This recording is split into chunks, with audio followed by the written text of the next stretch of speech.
Aujourd'hui à Info7 en ce 1er décembre 2023. SCPID fait le point sur le lancement d'un projet de conservation sur le Nitassinan. Les gens de mon pays en tournée sur la Haute-Côte-Nord. La persévérance scolaire se poursuit pour une 7e édition.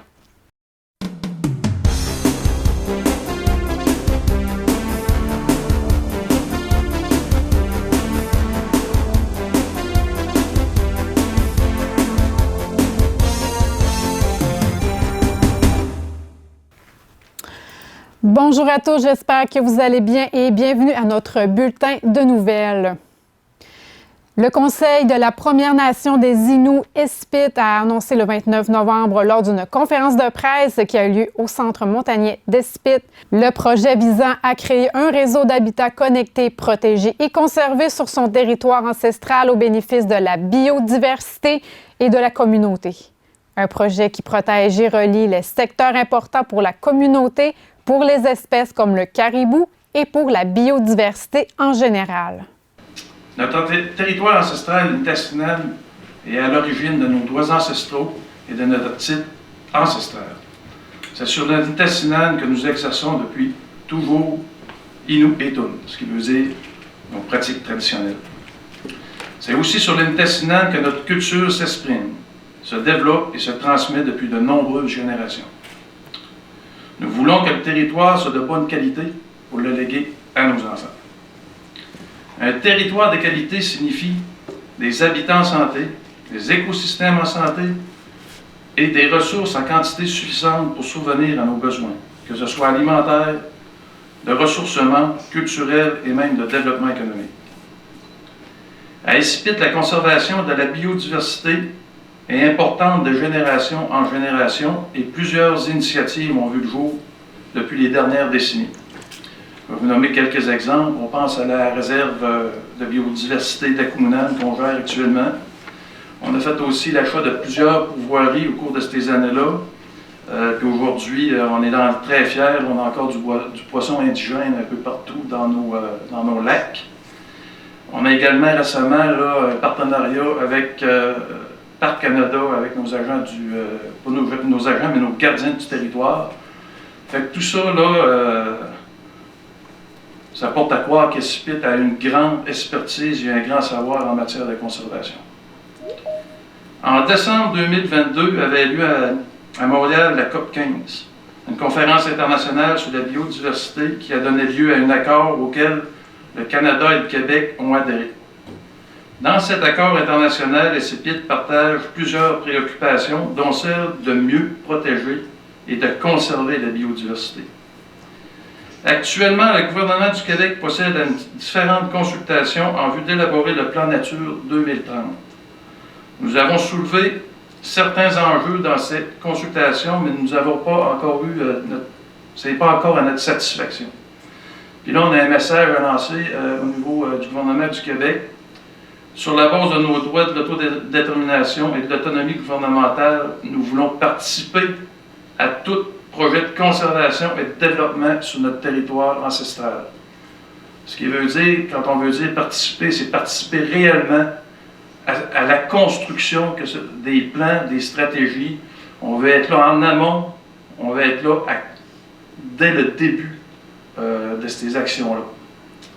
Puis finalement, le Conseil de bande, en juillet dernier, on a adopté une résolution pour atteindre le 30%, un 30% de territoire en aire protégée, conservé, ou restaurer même des habitats dégradés. C'est la cible qu'on vise, c'est ce qu'on veut pour nos enfants. Puis je tiens à revenir sur les deux principaux enjeux. C'est d'avoir une participation réelle à la construction de tout plan ou stratégie sur notre Nitassinan. Puis le deuxième, c'est vraiment de protéger 30% de notre territoire ancestral. Vous avez à l'écran notre Nitassinan à Espit qui est délimité par le contour noir. Alors toute la partie qui est à l'intérieur en blanc se retrouve à l'intérieur de ces limites du Nitassinan-là. Juste pour vous situer un petit peu à l'extrême sur le bord du littoral, au sud, on retrouve le village de Tadoussac. Et puis, si vous voyez là, sur le long du littoral, là, vous voyez juste à côté de la légende Espit, qui est notre communauté où est-ce qu'on se situe aujourd'hui. Alors, juste pour vous mentionner, là, sur la carte, on retrouve différentes catégories d'aires protégées qui sont existantes, que ce soit des parcs nationaux, des réserves de biodiversité ou autres catégories. Et puis l'initiative qu'on propose aujourd'hui se retrouve là, collée à Aquamunan et la réserve de biodiversité de la Sainte-Marguerite, qui est l'initiative SCPNU-Meshkenau. Alors on parle ici d'un territoire de 1202 km² qui vient vraiment là, connecter Aquamunan et Sainte-Marguerite, entre autres. Et puis on voit là, le Nitassinan d'Espit qui est au sud, et puis le projet là, qui est en rouge. Mais ce qu'on souhaite vous démontrer avec cette carte-là, dans le fond, c'est le manque d'aires protégées qu'il y a dans les régions administratives. Alors, les régions administratives qui sont le pointillé noir là, que vous voyez dans le milieu de la carte, là, qui différencie le Saguenay-Lac-Saint-Jean et la Côte-Nord. Alors, ces deux régions administratives-là ont très, très peu d'aires protégées. On parle de 8,6% au Saguenay-Lac-Saint-Jean et de 15% sur la Côte-Nord, dont près de la moitié là, qui se retrouve au nord de la limite territoriale des forêts attribuables. Alors, vous voyez là, clairement, il y a un manque dans la forêt boréale là, de protection, et puis le projet qu'on propose là, vient certainement pallier à ce manque-là qui existe là, dans ces régions administratives-là. Pour que qu'il y ait des habitats adéquats et suffisants pour répondre aux besoins et enjeux des différentes espèces animales et végétales qui y sont présentes, mais aussi là, pour nos propres besoins, qu'ils soient alimentaires, de subsistance ou culturels. Je vais présenter rapidement là, les analyses qui nous ont conduit à délimiter ce contour-là, qui découlent de différents critères qu'on a établis, là, qui sont importants pour notre communauté. Puis c'est par la superposition de ces critères-là que vraiment on identifié les contours qui étaient le plus important pour notre Première Nation et pour la protection des espèces. C'est quoi le plus grand défi en ce moment avant d'atteindre le 30% visé? Bien, je voudrais le plus grand défi, c'est certainement là, de rencontrer les intervenants. On sait très bien qu'il y en a qui vont être pour le projet, il y en a d'autres qui vont voir plus les impacts économiques potentiels. Mais c'est aussi de trouver un mécanisme avec le gouvernement du Québec là, qui est satisfaisant pour tous les acteurs. Comme je vous dis, c'est une grosse annonce aujourd'hui. On sait qu'on connaît les impacts potentiels, autant positifs que négatifs, puis c'est d'essayer de rallier tous les acteurs là, à ce que ce projet-là se réalise, certainement. On est ouvert à toute discussion, mais c'est des discussions qu'on va avoir en amont. Ça, je pense que c'est un défi qu'on a. Fait que je sais qu'il y en a qui sont en ligne. Ils ont entendu ce qu'on voulait. Fait que, on va essayer de faire ça correctement avec l'ensemble de la région et des intervenants. Effectivement, comme je vous dis, aujourd'hui, on présente un contour. Alors, toutes les modalités à l'intérieur ne sont pas encore définies. Le contour est vraiment en fonction de nos valeurs, de nos souhaits de protection, etc. Les modalités qui vont être définies à l'intérieur vont se définir suite à des rencontres avec les différents intervenants. Alors, je ne vois pas ça nécessairement comme une objection ou quelque chose qui n'est pas cohérent. C'est vraiment de définir les modalités à l'intérieur avec les différents intervenants, bien sûr. En fin de compte, on n'impose rien à personne. On les invite à participer à ce grand projet-là avec nous autres. Les peuples autochtones ont une connaissance et une compréhension approfondie de la gestion des terres et sont des partenaires clés dans nos efforts pour freiner et inverser la perte de biodiversité au Canada. Avec un appui financier de 1 million, le gouvernement du Canada soutient le Conseil de la Première Nation des Inuits Esipit pour l'établissement d'un réseau d'aires protégées connecté sur le Nitassinan. Ce n'est qu'en reconnaissant le leadership et les savoirs autochtones que nous pourrons atteindre notre objectif de conserver 30% des terres et des eaux intérieures d'ici 2030, mentionne l'honorable Steven Guilbeault, ministre de l'Environnement et du Changement climatique. Le Conseil prévoit déposer sa proposition au ministère de l'Environnement du Québec cet hiver et souhaite la mise en réserve des secteurs identifiés d'ici 2025. Par ailleurs, Boissaco n'a pas tardé à réagir à l'annonce du projet par voie de communiqué.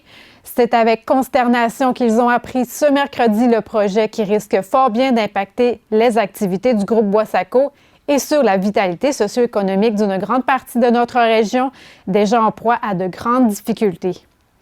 Toujours d'après le communiqué, Boissaco déclare que c'est un affront répété que de voir de tels projets imaginés et réfléchis de manière unilatérale, sans la moindre tentative de dialogue entre les principaux acteurs régionaux et surtout sans aucune prise en compte des ravages socio-économiques qu'il pourrait s'engendrer.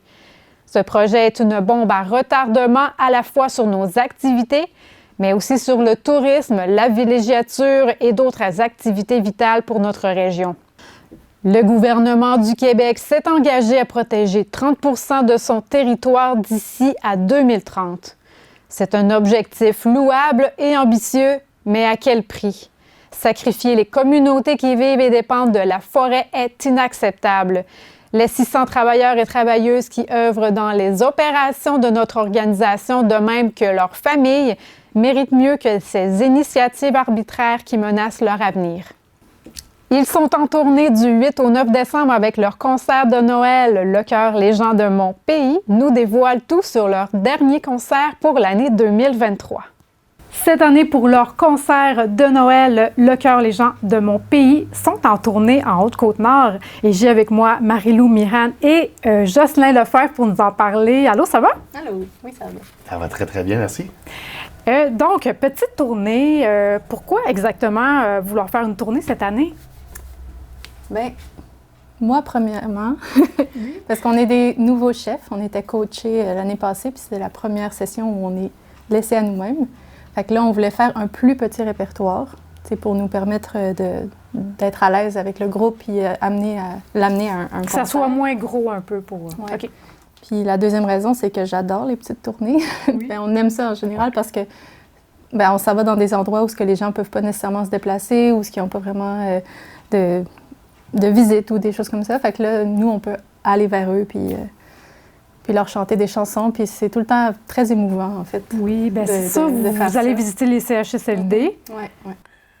Oui, c'est ça. Bien, comme Marie-Lou disait, donner du bonheur aux gens, puis redonner à la communauté. Ça fait partie de notre mission sociale de redonner ce que les gens nous ont apporté. On fait des concerts, oui, ça nous sert de financement parce qu'il faut être capable de rouler, mais on sent qu'en tant que chorale, on doit redonner un petit peu ce que les gens nous ont apporté. Donc, faire le tour des CHSLD, on a des endroits un peu plus publics qu'on visite aussi, ça sert exactement à ça. C'est complètement gratuit, c'est nous qui apportons l'événement. Et puis, comme Marie-Lou disait, c'est extrêmement gratifiant de faire ça. Oui. Certainement. Donc, c'est ça, il n'y a pas de billets achetés, là, c'est gratuit. Ouais. Et il y a des endroits plus publics là, pour les gens. Ouais. Donc, peut-être nous dire un petit peu l'horaire. Là. C'est le 8 et 9 décembre que ça se passe. Oui, fait que le 8, c'est pour Port-Neuf. Donc, c'est l'illumination de leur sapin. Ils nous ont demandé d'aller chanter. Ça va être à l'extérieur, à l'église. Okay. Donc, ça commence la petite tournée, mais la majeure partie se passe le samedi. Puis là, on va faire les CHSLD, mais on s'arrête au Kiboquois. 13h ici. Donc là, on invite tout le monde des Escoumins à venir nous voir. C'est plus public à ce moment-là. Puis après ça, on a aussi l'aréna de Sacré-Cœur à 16h. Oui. Puis Tadoussac à l'auberge de jeunesse. Ouais. Donc, ça se termine à Tadoussac. Oui. Parfait. Donc chaque village peut venir, c'est proche dans le fond pour chaque personne. C'est bon. Ouais. Est-ce qu'il y avait beaucoup de demandes pour les CHSLD? Est-ce que c'est pour ça que vous aviez... À chaque année. Oui, hein? Oui, okay. Oui, à chaque année, il y a beaucoup de demandes. Il y a des gens qui font encore des demandes. J'en reçois encore. Malheureusement, nos plans sont déjà tous faits. Mais oui, puis c'est très, très facile à organiser. On nous attend les bras grands ouverts.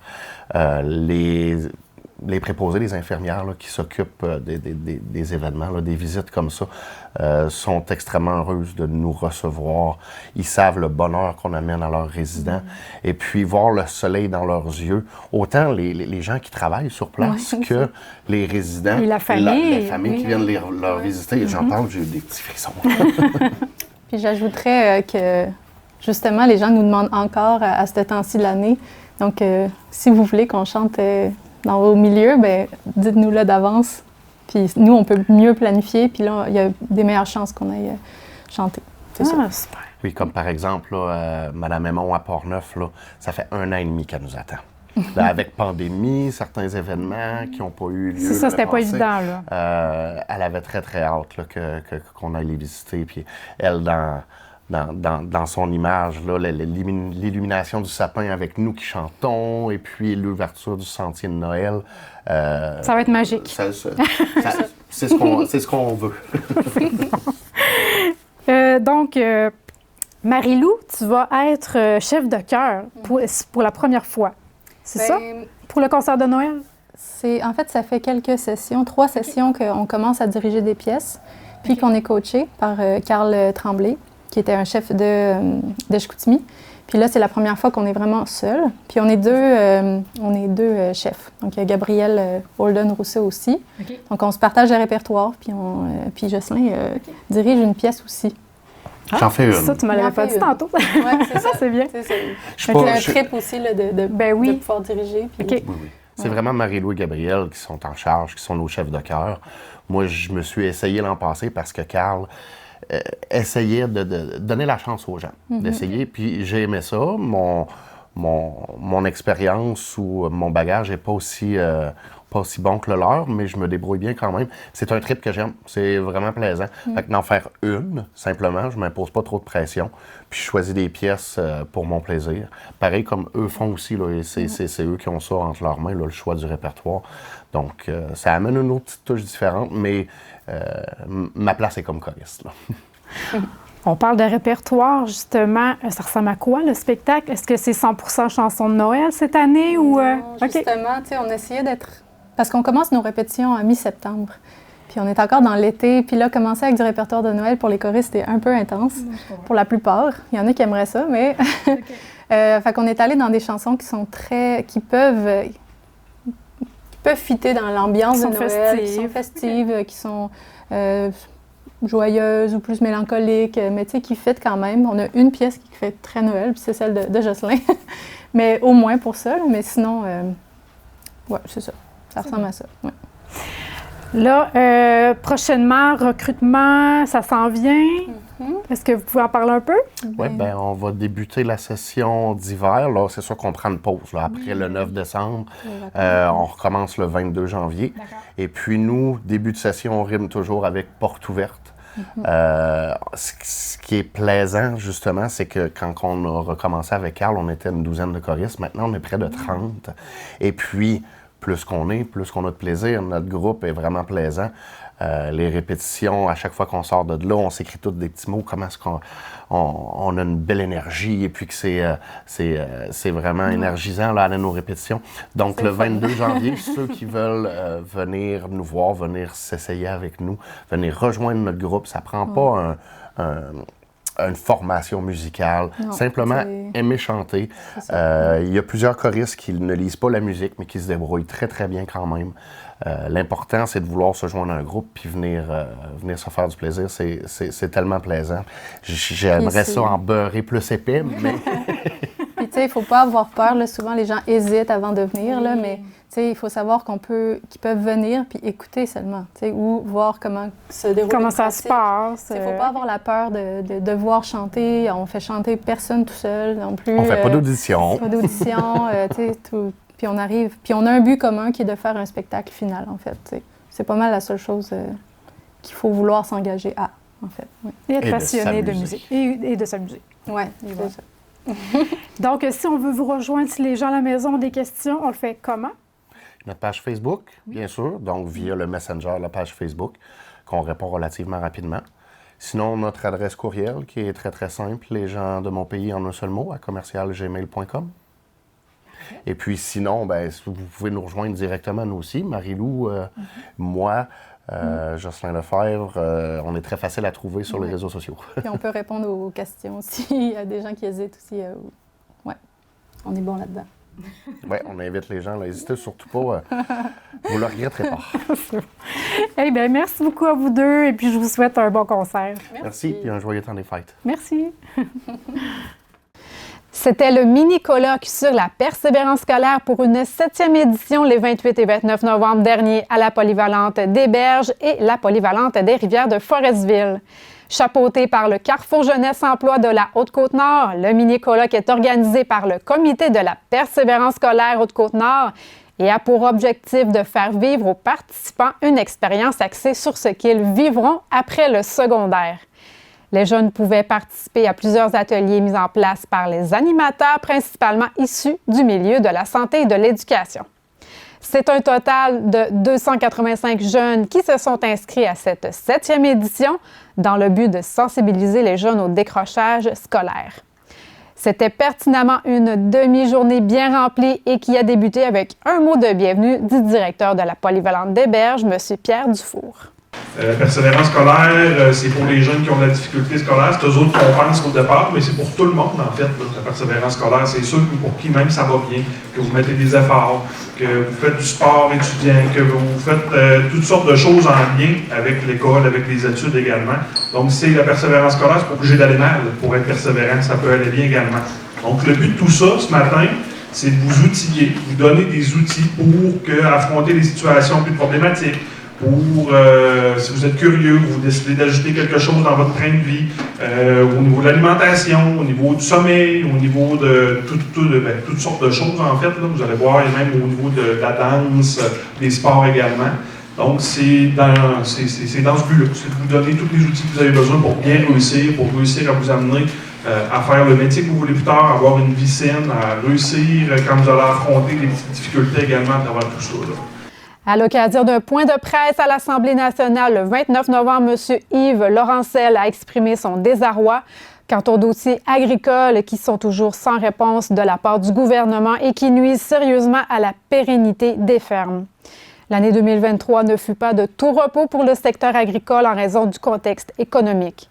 Les hausses successives des taux d'intérêt, la hausse importante du prix des carburants et des intrants sont des répercussions qui touchent directement la rentabilité des entreprises. En avril dernier, l'Union des producteurs agricoles a présenté les résultats d'un sondage dévastateur dans lequel une ferme sur 10 prévoit devoir mettre fin à ses activités en raison d'un manque de liquidité, et ce, au cours des 12 prochains mois. Malheureusement, la situation ne s'est pas résorbée au cours de la période estivale. Les inondations dans la région de Charlevoix ont causé des pertes aux producteurs et il ne demeure sans réponse des autorités gouvernementales.